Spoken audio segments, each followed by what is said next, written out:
Bonjour, c'est Isabelle de ma famille Communique. Aujourd'hui, je vous parle du joker. Le joker, qu'est-ce que c'est? C'est en fait, on demande très souvent plein de choses à nos enfants, de les faire tous les jours, et eux, ils n'ont pas forcément envie de le faire. S'habiller, se brosser les dents, se coiffer, ouais, tout un tas de choses qu'on leur demande quotidiennement. Et bien peut-être que pour certaines choses, pour les parents, c'est ok d'offrir un joker à l'enfant. Il y a des choses, peut-être ce ne sera pas possible. Et ne pas se laver les mains, peut-être c'est pas envisageable pour certains parents, d'autant dans cette période de grippe.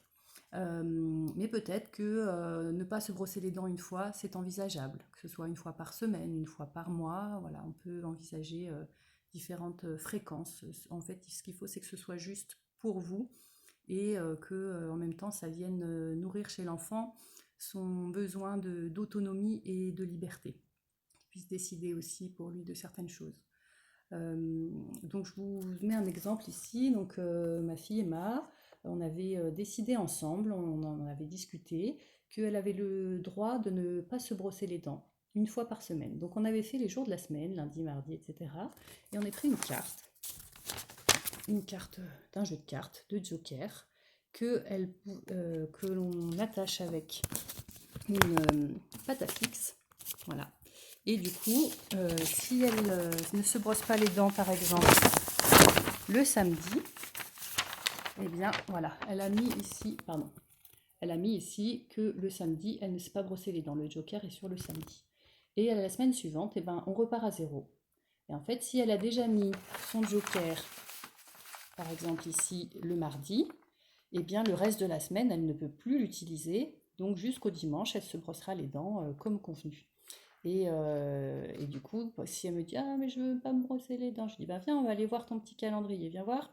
Ah, tu l'as déjà utilisé cette semaine, mardi, tu te souviens, tu t'étais pas brossé les dents, tu avais déjà mis ton joker. Donc là, jusqu'à dimanche, tu te brosses les dents. Et puis dimanche soir, on remettra ton joker en jeu. Et si tu veux, dès lundi, tu pourras ne pas te brosser les dents.» Voilà, ça permet, c'est un support visuel qui permet à l'enfant d'avoir des repères qui lui parlent plus que la notion de temps, les mots qu'on utilise parfois. Ils ont l'impression que demain, ça veut dire jamais. Et bien là voilà, du coup, c'est plus concret pour eux en fait. Donc ça leur permet de se repérer et puis ils peuvent venir vérifier.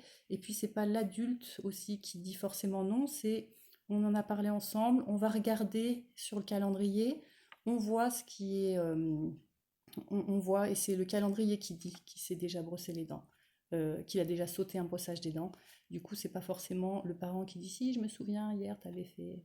Voilà. Donc, ça, c'est un exemple de joker comme ça, mais on peut aussi l'élaborer sur le calendrier de la maison. Là, maintenant qu'elles sont plus grandes, on le note en fait directement sur le calendrier de la maison où on note toutes les choses de la maison. Bah, du coup, on note Joker dans Emma ou Joker dans Camille sur le jour. Et du coup, voilà, on n'a plus besoin d'un support aussi détaillé maintenant. Mais c'est un support qui a été très utile quand elles étaient plus petites. Voilà. Bah, j'espère que cet outil pourra vous être utile. Et si vous voulez partager les vôtres, n'hésitez pas à le faire en commentaire de cette vidéo. Merci, à bientôt.